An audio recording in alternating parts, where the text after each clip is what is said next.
Bismillahirrahmanirrahim. Assalamualaikum warahmatullahi wabarakatuh. Perkenalkan, nama saya Nafisa Nail. Saya dari Pendidikan Jasmani kelas 2A, Fakultas Keguruan dan Ilmu Pendidikan Universitas Siliwangi. NPM saya 1921911026. Di sini saya akan memaparkan mengenai materi dari mata kuliah Ilmu Gizi, yaitu adalah perhitungan nilai kalori makanan. Pembahasan yang pertama yang akan saya bahas adalah mengenai perhitungan nilai kalori makanan. Apa itu perhitungan nilai kalori makanan? Yaitu adalah perhitungan mengenai keseimbangan energi yang ditentukan oleh energi yang dikeluarkan atau kalori input atau kalori expenditure. Dapat juga disebut dengan kalori pengeluaran kalori energi. Sama dengan energi yang masuk, maksudnya adalah kalori intake atau kalori input, atau yang biasa disebut dengan asupan makanan. Jadi perhitungan nilai kalori makanan yaitu sama saja halnya dengan perhitungan gizi seimbang atau gizi yang baik.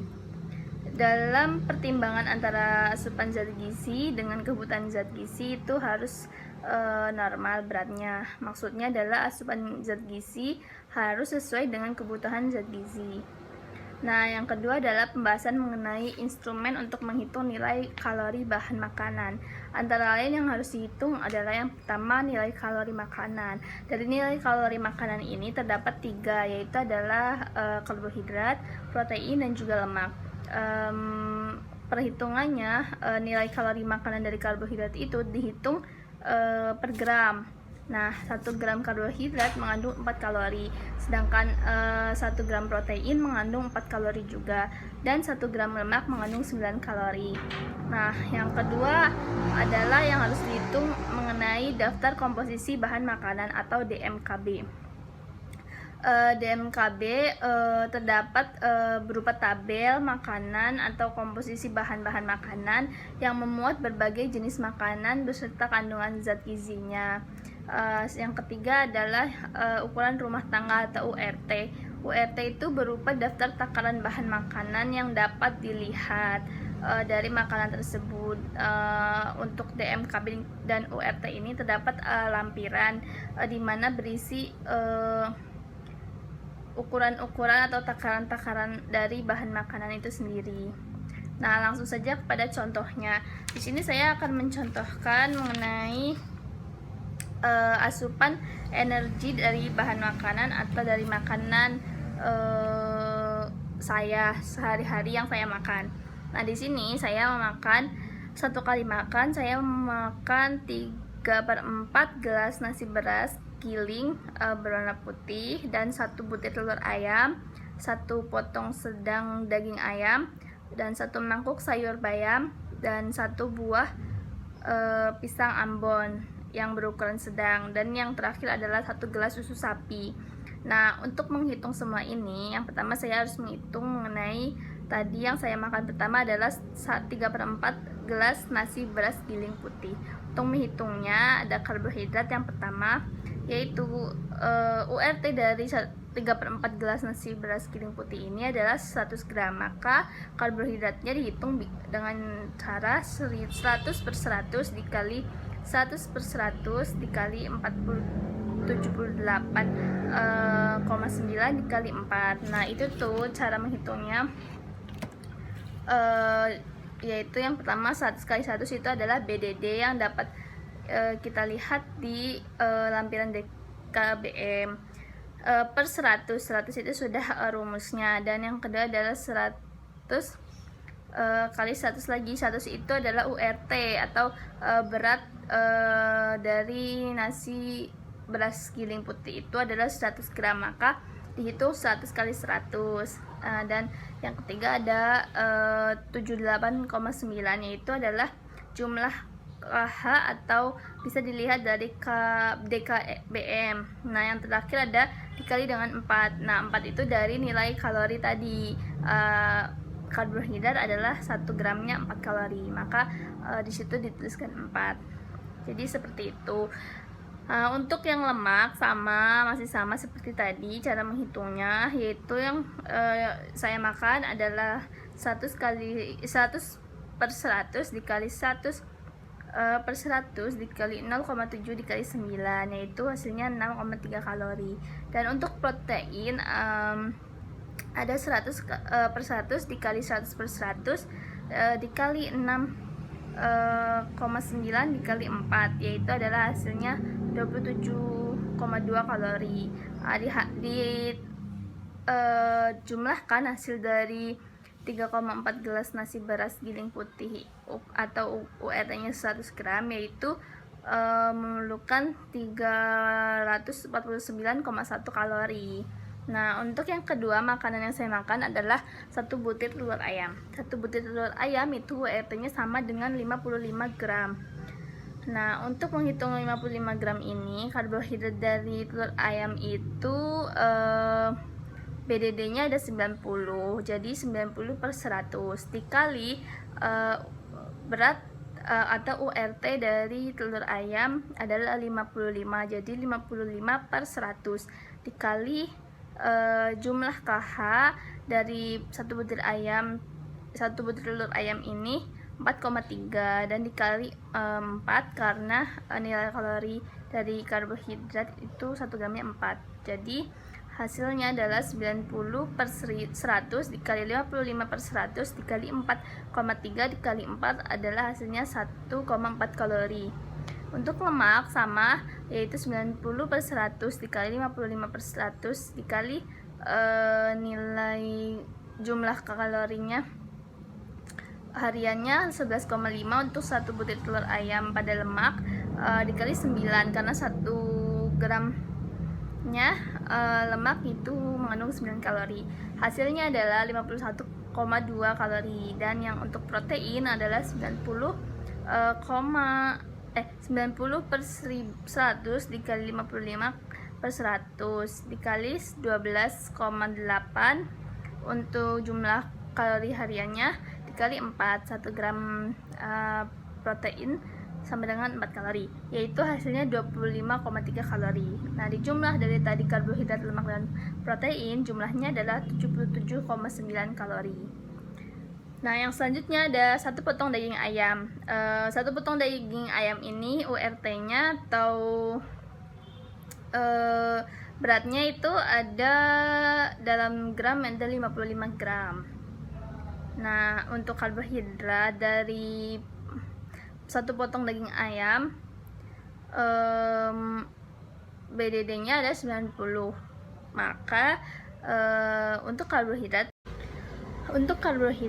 yaitu rumusnya adalah 90 per 100 dikali 55 per 100 dikali 0,7 dikali 4, yaitu hasilnya 1,4 kalori. Dan untuk lemak ada 90 per 100 dikali 55 per 100 dikali 25,0 dikali 9, hasilnya adalah 111,4 kalori. Dan untuk protein ada 90 per 100 dikali 55 per 100 dikali 18,2 dikali 4, hasilnya adalah 36,0 kalori.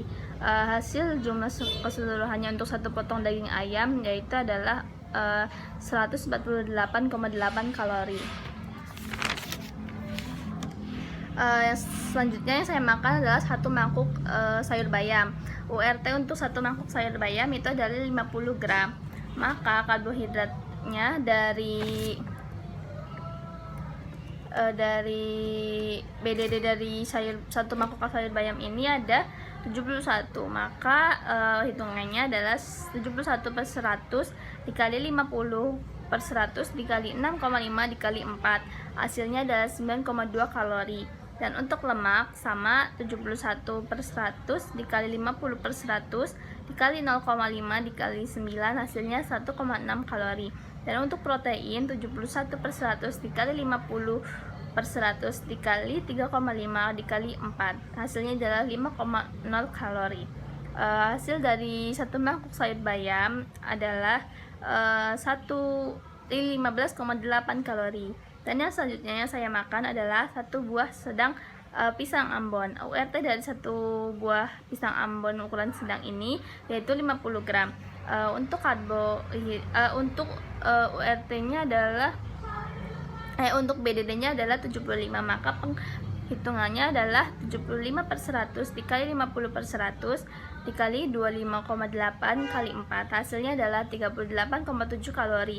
Dan untuk lemak, hitungannya 75 per 100 dikali 50 per 100 dikali 0,2 dikali 9, maka hasilnya 0,7 kalori. Dan untuk protein adalah 75 per 100 dikali 50 per 100 dikali 1,2 dikali 4, hasilnya adalah 1,8 kalori. Maka untuk hasil dari satu buah sedang pisang Ambon itu, jumlah perhitungannya adalah 41,2 kalori.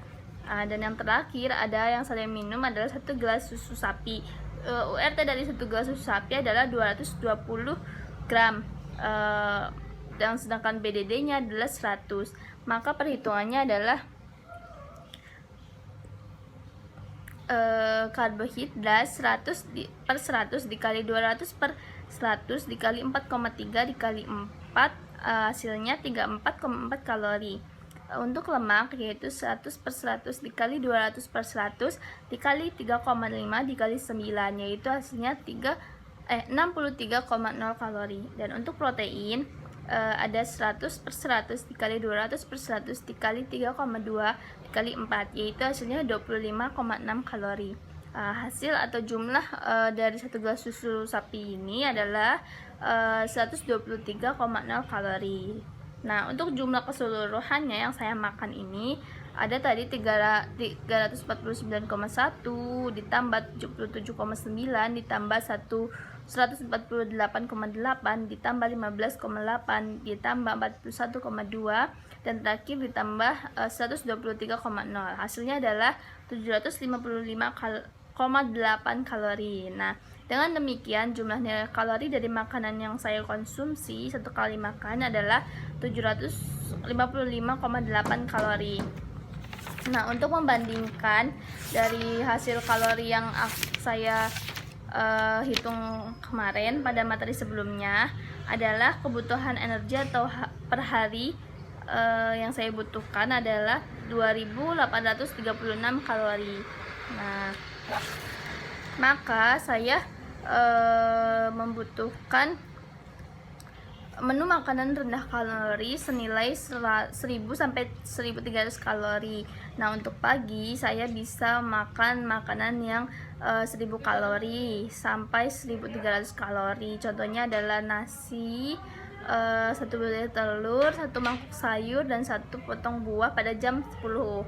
Dan untuk siangnya saya bisa makan nasi, makan 1 potong daging, dan 1 mangkuk sayur lagi, dan setengah telur, dan makan buah 1 potong pada jam 17 atau jam 5 sore. Dan untuk malam saya makan nasi, saya makan 1 potong daging ukuran sedang, dan saya makan setengah telur atau bisa diganti dengan tahu atau tempe, dan setengah mangkuk sayur bayam, dan 1 potong buah ketika mau tidur.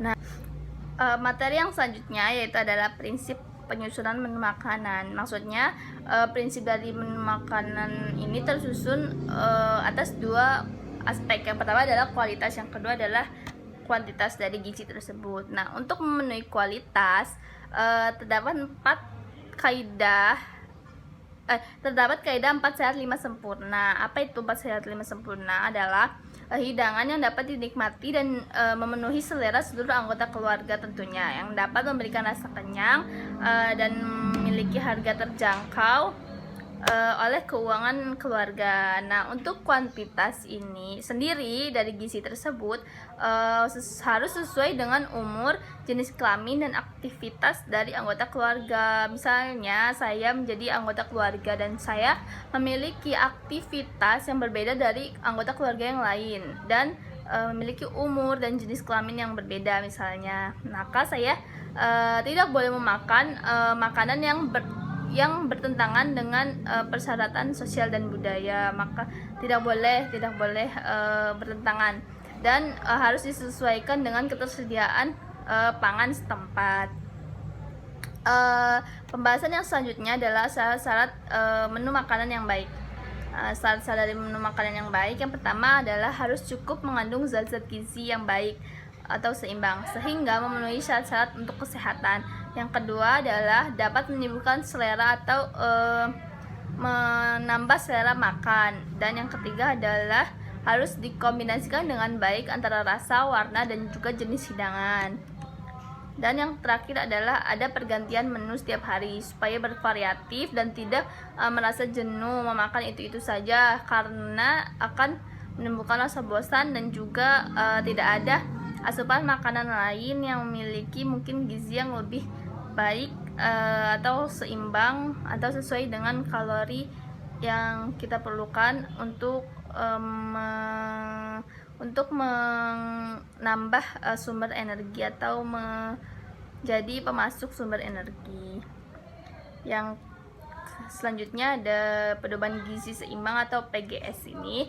Nah, dari PGS ini ada memiliki 4 pilar gizi seimbang. Yang pertama adalah mengkonsumsi makanan yang beragam. Dan yang kedua adalah membiasakan perilaku hidup bersih dan sehat. Yang ketiga adalah melakukan aktivitas fisik atau olahraga. Dan yang keempat adalah mempertahankan berat badan atau BB normal. Tidak boleh terlalu banyak mengkonsumsi makanan yang berlemak supaya BB naik atau mungkin turun karena jarang makan atau jarang berolahraga.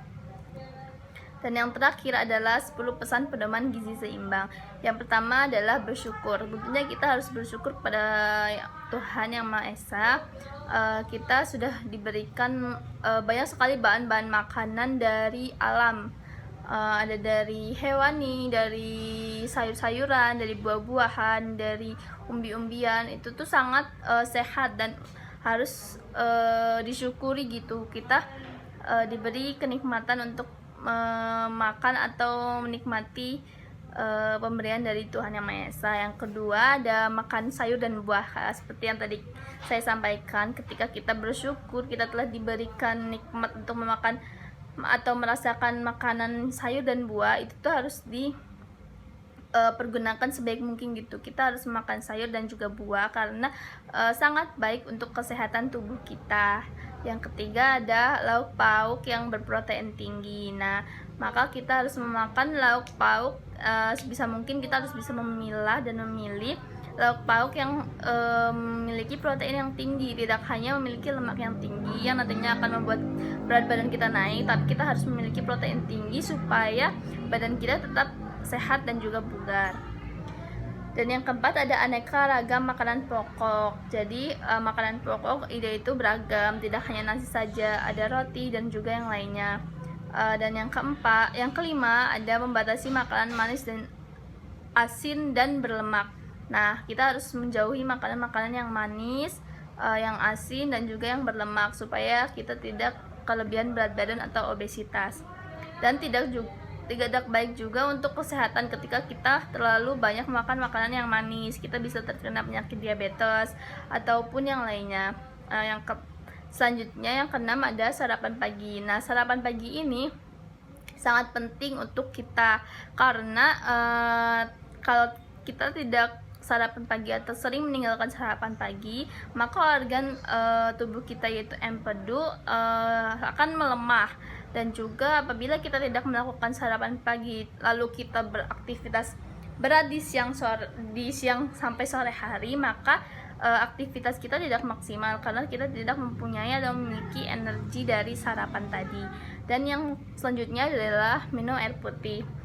Sebagai manusia tentunya tubuh kita 60-70% itu mengandung air atau cairan, maka kita harus banyak minum air putih karena tidak boleh sampai dehidrasi yang menyebabkan kita tidak bisa berpikir dengan fokus atau tidak bisa melakukan aktivitas seperti biasanya karena kekurangan cairan.